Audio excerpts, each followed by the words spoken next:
दोस्तों, रेलवे विभागीय परीक्षा चैनल पर आपका स्वागत है। और ध्यान दें दोस्तों कि आज आप लोग hours of employment and period of rest rule के बारे में देखने जा रहे हैं, कार्य के घंटे एवं विश्राम अवधि नियम। तो इसको दो भागों में वीडियो बनाकर प्रोवाइड किया जाएगा। कृपया वीडियो में शुरू से अंत तक बने रखें ताकि कोई भी इस इम्पोर्टेंट चैप्टर के प्रश्न आपसे मिस ना हो सके। तो देखते हैं क्वेश्चन नंबर 1। कार्यकाल नियमों के अनुसार कर्मचारियों का कितने भागों में वर्गीकरण किया गया है? कार्यकाल यानी काम करने के नियम के अनुसार कर्मचारियों को कितने भागों में वर्गीकरण किया गया है? ऑप्शन ए नंबर 2 भागों में, बी नंबर ऑप्शन है 3 भागों में, सी नंबर ऑप्शन है 4 भागों में और डी नंबर ऑप्शन है 5 भागों में। दोस्तों ध्यान रखें कि कार्यकाल के नियम के अनुसार कर्मचारियों को 4 भागों में वर्गीकरण किया गया है। कितने भागों में दोस्तों? ध्यान रखें, 4 भागों में। कौन कौन से भाग हैं? गहन कर्मचारी, आवश्यक रूप से विरामी कर्मचारी, अपवर्जित कर्मचारी और अविरामी कर्मचारी। इन चार भागों में विभाजित किया गया है। गहन कर्मचारी पहला है, दूसरा आवश्यक रूप से विरामी कर्मचारी, तीसरा अपवर्जित कर्मचारी और चौथा अविरामी कर्मचारी। क्वेश्चन नंबर 2 नंबर प्रश्न है दोस्तों, रनिंग स्टाफ के लिए 2 सप्ताह में तैयारी के समय के साथ रोस्टर घंटे कितने होते हैं?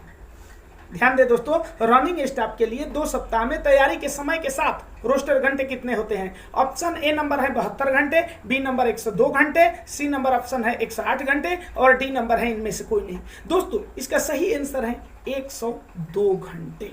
ठीक, इसका सही आंसर क्या है दोस्तों? 102 घंटे रनिंग स्टाफ यानी बी नंबर इसका सही आंसर है और कानूनी सीमा जबकि 108 घंटे है। ध्यान रखें। ठीक, तो देखते हैं अगला क्वेश्चन नंबर 3 नंबर प्रश्न है दोस्तों, रनिंग स्टाफ के लिए तैयारी के समय के साथ रोस्टर घंटे की अधिकतम कानूनी सीमा कितनी है? ए नंबर ऑप्शन है 72 घंटे, बी नंबर 102 घंटे, सी नंबर 108 घंटे और डी नंबर इनमें से कोई नहीं।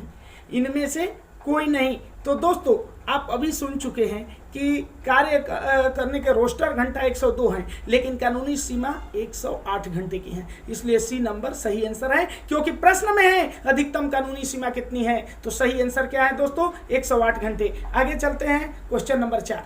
चौथा प्रश्न है दोस्तों, समय भत्ता जिसको ओवर टाइम बोलते हैं। तो समय भत्ता कानूनी सीमा से अधिक काम करने पर सामान्य वेतन के कितने गुना मिलता है, यानी किस दर से मिलता है?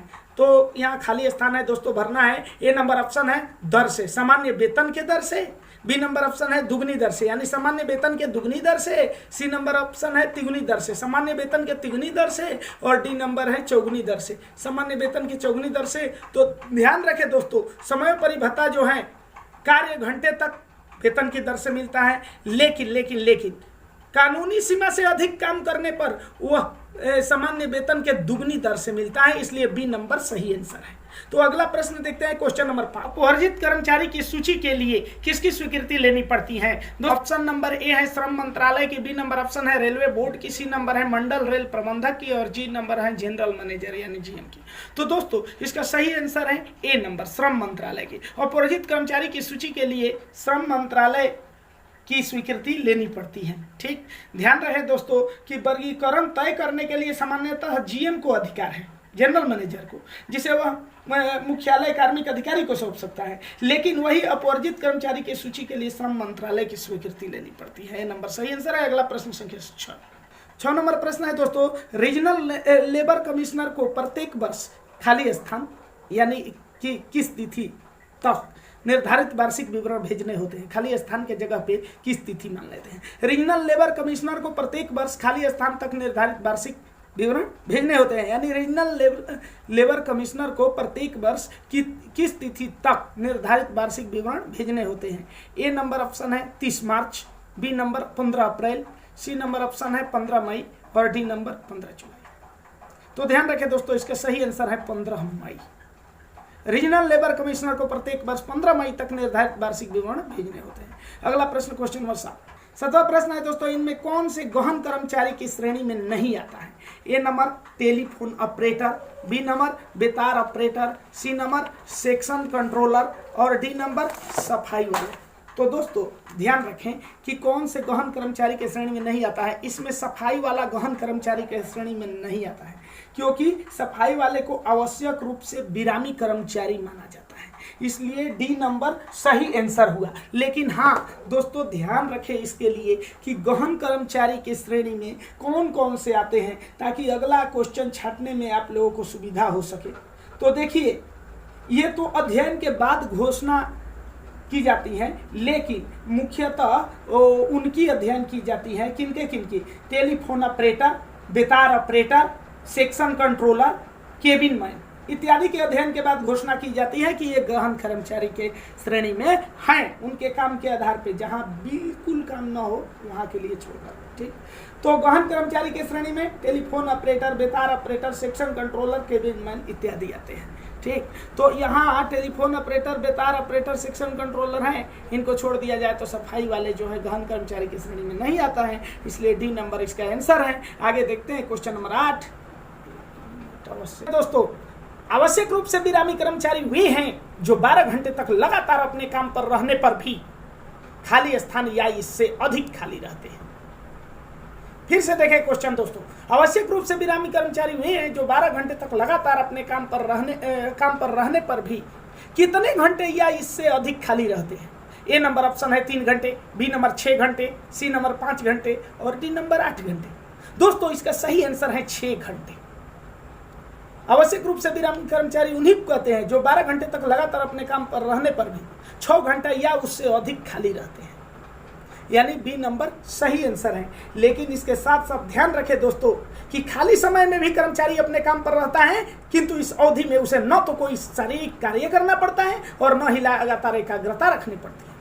हाँ ध्यान रखें कि 6 घंटे खाली समय जोड़ने में कम से कम 1 घंटा कि एक अवधि खाली होनी चाहिए और 2 अवधि आधे आधे घंटे की होनी चाहिए।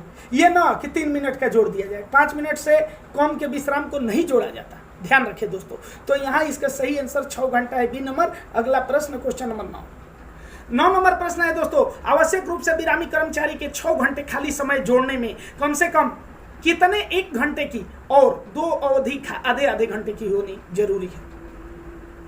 आवश्यक रूप से जो विरामी कर्मचारी है 6 घंटे का खाली समय जोड़ा जाता है कि खाली हो या उससे अधिक, लेकिन उसमें कम से कम कितने अवधि 1 घंटा की होनी चाहिए और 2 अवधि आधे आधे घंटे की होना जरूरी है, ठीक। तो देखिए ऑप्शन है ए नंबर 1 अवधि, बी नंबर 2 अवधि, सी नंबर 3 अवधि, डी नंबर 4 अवधि। दोस्तों इसका सही आंसर है 1 अवधि। 1 अवधि कम से कम 1 घंटा की खाली रहनी चाहिए और 2 अवधि आधे आधे घंटा की, उसके बाद कम हो सकता है लेकिन 5 मिनट से कम नहीं, ठीक। तो ए नंबर सही आंसर है। अगला प्रश्न संख्या 10वां प्रश्न है दोस्तों, आवश्यक रूप से विरामी कर्मचारी के 6 घंटे के खाली समय जोड़ने में खाली स्थान मिनट से कम का विश्राम नहीं जोड़ते, यानी कितने मिनट से कम का विश्राम को नहीं जोड़ा जाता है। ए नंबर ऑप्शन है 5 minute, B number 10 minute, C number 15 minute, D number 20 minute. दोस्तों इसका सही आंसर है ए नंबर 5 मिनट। आपने पहले ही सुना है कि 5 मिनट या उससे कम के विश्राम को नहीं जोड़ा जाता है, ठीक। ए नंबर सही आंसर है। अगला प्रश्न क्वेश्चन नंबर 11 नंबर प्रश्न है दोस्तों, इनमें से कौन आवश्यक रूप से विरामी कर्मचारी में शामिल नहीं है। ए नंबर बंगला चपरासी, बी नंबर प्रतीक्षालय बेरर, सी नंबर सी वर्ग के गेटमैन और डी नंबर स्वास्थ्य शिक्षक। दोस्तों इसका सही आंसर है स्वास्थ्य शिक्षक। ये आवश्यक रूप से विरामी कर्मचारी में शामिल नहीं है। बंगला चपरासी, प्रतीक्षालय बेरर, सी वर्ग के गेटमैन ये जो हैं आवश्यक रूप से विरामी कर्मचारी हैं, लेकिन वही स्वास्थ्य शिक्षक का बात रहा तो स्वास्थ्य शिक्षक अपवर्जित कर्मचारी की श्रेणी में आता है। ध्यान रखें दोस्तों, इसके लिए हमें जानना आवश्यक है कि आवश्यक रूप से विरामी कर्मचारी कौन कौन से हैं। तो आवश्यक रूप से विरामी कर्मचारी में प्रतीक्षालय बेरर हो गया, सफाई वाला, भिस्ती, सी वर्ग के गेटमैन, विश्राम गृहों के केयर टेकर, सैलून परिचारक, बंगला चपरासी, ये आवश्यक रूप से विरामी कर्मचारी है। यहाँ स्वास्थ्य शिक्षक इसका सही आंसर है क्योंकि ये अपवर्जित कर्मचारी के श्रेणी में आते हैं। डी नंबर आंसर है। अगला प्रश्न क्वेश्चन नंबर 12, इनमें कौन से कर्मचारी अपवर्जित कर्मचारियों की श्रेणी में आते हैं। A number matron, B number sister incharge, C number midwife, D number इनमें सभी। दोस्तों इसका सही आंसर है इनमें सभी, क्योंकि अपवर्जित कर्मचारियों की सूची यदि देखी जाए, यहाँ मैट्रन, सिस्टर इंचार्ज और मिडवाइफ ये सभी अपवर्जित कर्मचारी हैं। अपवर्जित कर्मचारियों की सूची यदि देखी जाए तो गोपनीय कामों में लगे कर्मचारी होते हैं, मैट्रन अपवर्जित कर्मचारी हैं, सिस्टर इंचार्ज, मिडवाइफ, स्वास्थ्य शिक्षक, महिला स्वास्थ्य विजिटर अपवर्जित कर्मचारी की सूची में आते हैं।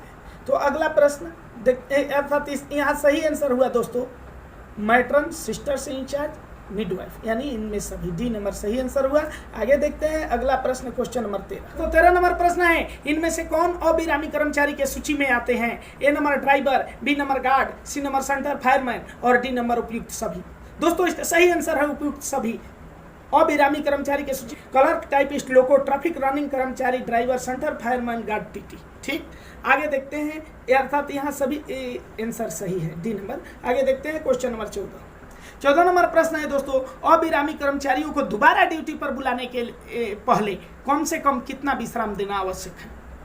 ए नंबर ऑप्शन है 12 घंटा, बी नंबर 10 घंटा, सी नंबर 8 घंटा, डी नंबर इनमें से कोई नहीं। दोस्तों इसका सही आंसर है 10 घंटा। अविरामी कर्मचारियों को दोबारा यदि ड्यूटी पर बुलाया जाता है, ठीक, तो बुलाने से पहले कम से कम 10 घंटा विश्राम देना अनिवार्य है। वही यदि गहन कर्मचारी रहता है तो दोबारा ड्यूटी पर बुलाने से पहले 12 घंटा का विश्राम देना अनिवार्य है। आवश्यक रूप से अविरामी स्टाफ है तो उसे कम से कम 8 घंटा दिया जाए, 8 घंटा उसे देकर बुलाया जा सकता है। यहाँ चूंकि अविरामी कर्मचारियों को दोबारा ड्यूटी पर बुलाने के प्रश्न है, इसलिए कम से कम 10 घंटा विश्राम दिया जाएगा, बी नंबर सही उत्तर है। तो दोस्तों देखते हैं क्वेश्चन नंबर 15। 15 नंबर प्रश्न है दोस्तों, गहन कर्मचारियों के लिए रोस्टर के घंटे जिसमें तैयारी के लिए कोई अतिरिक्त समय नहीं होती, प्रति सप्ताह कितना होनी चाहिए? ए नंबर 42 घंटा, बी नंबर 48 घंटा, सी नंबर 48 प्लस 24 घंटा यानी 72 घंटा, डी नंबर इनमें से कोई नहीं। दोस्तों इसका सही आंसर है 42 घंटा। गहन कर्मचारियों के लिए रोस्टर के घंटे जिसमें तैयारी के लिए कोई अतिरिक्त समय नहीं होती, यह सप्ताह में 42 घंटा होना चाहिए गहन कर्मचारियों के लिए। वही यदि अविरामी कर्मचारी हो तो उनके लिए 48 घंटा होता है जिसमें तैयारी के लिए कोई समय नहीं। और वही यदि आवश्यक रूप से अविरामी कर्मचारी हो तो उनके लिए दोस्तों 72 घंटा यानी 6 दिन 12-12 घंटा, ठीक, कार्य के घंटे होते हैं। तो यहाँ गहन कर्मचारियों के लिए रोस्टर के घंटा पूछा गया है, इसलिए प्रति सप्ताह 42 घंटा आंसर है ए नंबर। तो आज के इस वीडियो में इतना ही, और सेकेंड वीडियो के लिए मेरे चैनल को लाइक सब्सक्राइब अवश्य करें। धन्यवाद।